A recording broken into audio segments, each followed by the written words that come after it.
Hello. Welcome back to Campfire Stories, presented by the Malden Public Library. I'm reading you a story this week that isn't a ghost story. It's not even really scary. It's just an ordinary story. It's a story about changes, outer beauty, and inner beauty. It's about aging. It's also about the ways in which we deal with change, and the ways that sometimes we make change by blowing something up, or tearing something down, or destroying something that we thought we loved. I thought it was a good time to read something like this, considering all the rapid changes we're going through both locally and as a nation, and all the feelings that are being felt and repressed or let out at the best and worst times. So tonight's story is called Medusa's Ankles. It's from one of my favorite authors, A.S. Byatt, and you can find it in the collection called The Matisse Stories.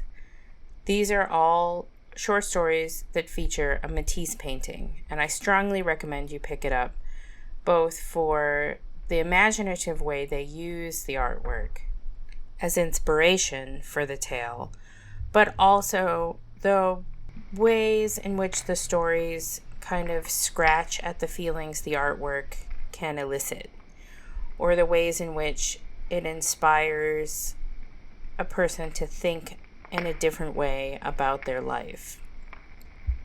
Okay, as much as I would love to talk about these stories all day long, or A.S. Byatt, or changes and feelings and aging and acting out, I should probably get to reading the story. So, here it is. Medusa's Ankles by A.S. Byatt. She had walked in one day because she had seen the rosy nude through the plate glass. That was odd, she thought, to have that lavish and complex creature stretched voluptuously above the coat rack, where one might have expected the stare, silver and supercilious, or jetty and frenzied of the model girl. They were all girls now, not women. The rosy nude was pure flat color, but suggested mass. She had huge haunches and a monumental knee, lazily propped high. She had round breasts, contemplations of the circle, reflections on flesh and its fall. She had asked cautiously for a cut and a blow-dry. He had done her himself, the owner, Lucian of Lucian's. Slender and soft-moving, resembling a balletic Hamlet, with full white sleeves and tight black trousers. The first few times she came in, it was the trousers she remembered, better than his face, which she saw only in the mirror behind her own, and which she felt a middle-aged disinclination to study.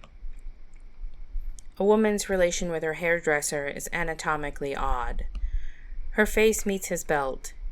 His haunches skim her breathing. His face is far away, high and behind.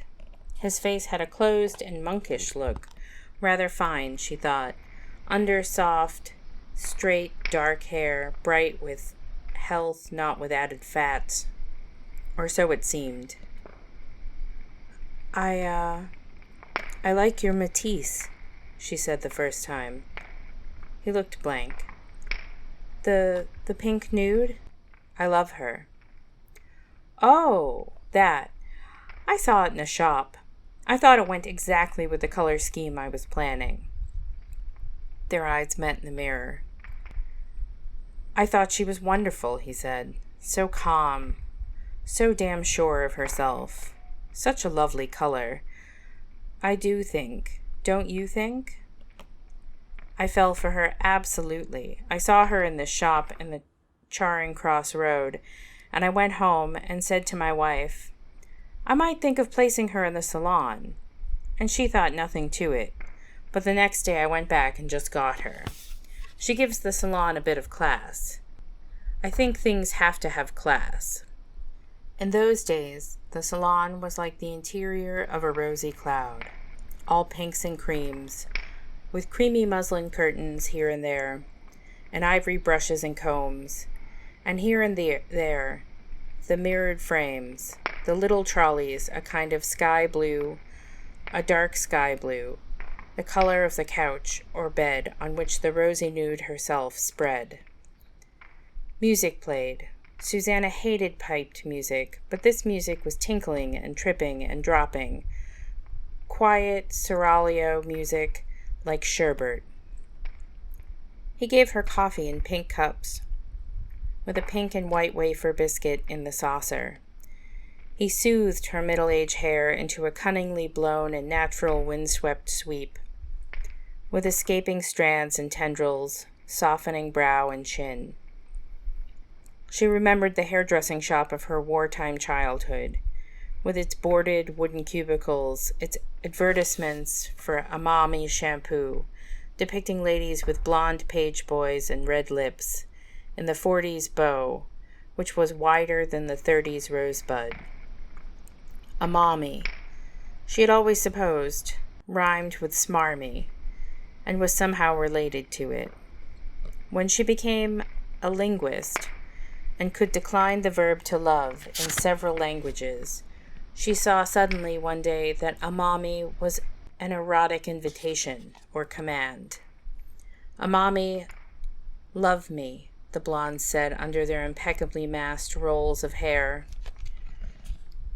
Her mother had gone draggled under the chipped dome of the hairdryer, bristling with metal rollers, bobby pins, and pipe cleaners, and had come out under a rigidly bouncy set, like a mountain of wax fruit, that made her seem artificial and embarrassing, drawing attention somehow to the unnatural whiteness of her false teeth. They had seemed like some kind of electrically shocking initiation into womanhood, those clamped domes descending and engulfing. She remembered her own first set, the heat and buzzing, and afterwards a slight torn tenderness of the scalp, a slight tindery dryness to the hair. In the 60s and 70s she'd kept a natural look, had grown her hair long and straight and heavy, a chestnut glossy curtain, had avoided places like this. And in the years of her avoidance, the cubicles had gone. Everything was open and shared and above board. Blow dryers had largely replaced the hoods, plastic spikes the bristles. She had had to come back because her hair began to grow old. The ends split, the weight of it broke. A kind of frizzied fur replaced the gloss. Lucian had said that curls and waves, following the lines of the new unevenness, would dissimulate, would render natural looking. That was young. What was indeed natural, the death of the cells. Short and bouncy was best, Lucian said, and proved it tactfully. He stood above her with his fine hands cupping lightly around her new bubbles and wisps, like the hands of a priest round a grail. She looked quickly, it was better than before, thanked him, and averted her eyes. She came to trust him with her disintegration. He was always late to their appointments, to all appointments. The salon was full of whisking young things, male and female, and he stopped to speak to all of them, to all the patient sitters, with their questing, mirror-bound stares. The telephone rang perpetually. She sat on a rosy, foamy poof and read a glossy magazine. Her hair. An article at once solemnly portentous and remorselessly jokey, such tones are common, about the hairdresser as the new healer, with his cure of souls. Once, the magazine informed her, the barber had been the local surgeon, had drawn teeth, set bones, and dealt with female problems. Now, in the rush of modern alienated life, the hairdresser performed the all-important function of listening. He elicited the tale of your troubles and calmed you. Lucian did not. He had another way.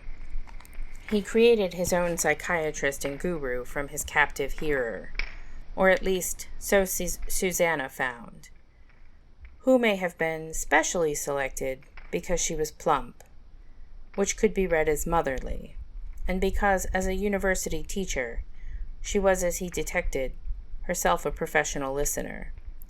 He asked her advice. "I just don't see myself shut in here for the next 20 years. I want more out of life. Life has to have a meaning. I tried tantric art and the school of meditation. Do you know about that sort of thing? About the inner life?" His fingers flicked and flicked in her hair. He compressed a ridge and scythed it. Not really. I'm agnostic." "I'd like to know about art. Do you know about art? You know about that pink nude, don't you? How do I find out?" She told him to read Lawrence Gowing, and he clamped the tress he was attending to, put down his scissors, and wrote it all down in a little dove-gray leather book. She told him where to find good extramural classes, and who was good among the gallery lecturers. Next time she came in, it was not art, it was archaeology. There was no evidence that he had gone to the galleries or read the books. "The past pulls you," he said. "Bones in the ground and gold coins in a hoard, all that. I went down to the city and saw them digging up the Mithraic temples. There's a religion. All that bull's blood, dark and light, fascinating." She wished he would tidy her head and be quiet. She could recognize the flitting mind. She considered. And it frightened her. What she knew, what she cared about, what was coherent, was separate shards for him to flit over, remaining separate. You wrote books and gave lectures, and these little ribbons of facts shone briefly and vanished. "I don't want to put the best years of my life into making suburban old dears presentable," he said. "I want something more."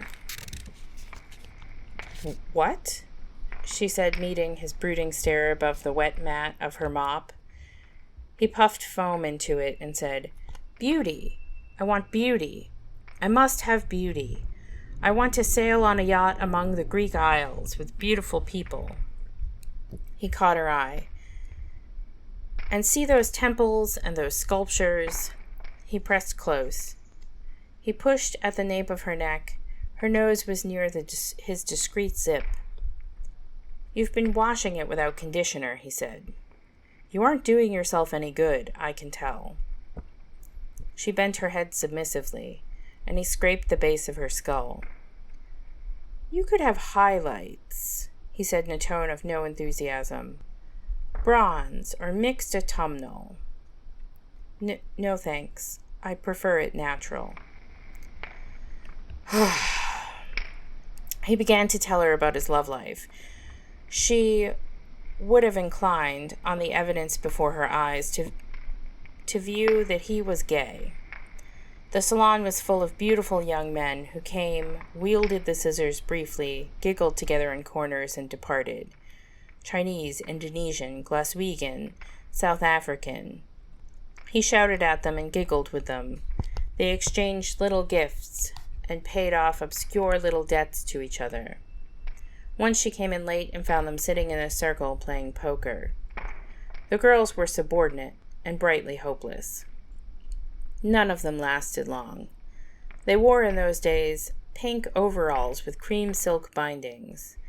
She could tell he had a love life because of the amount of time he spent alternately pleasing and blustering on the telephone.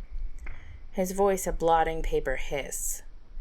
His words inaudible, though she could hear the peppery rattle of the other voice or voices in the earpiece.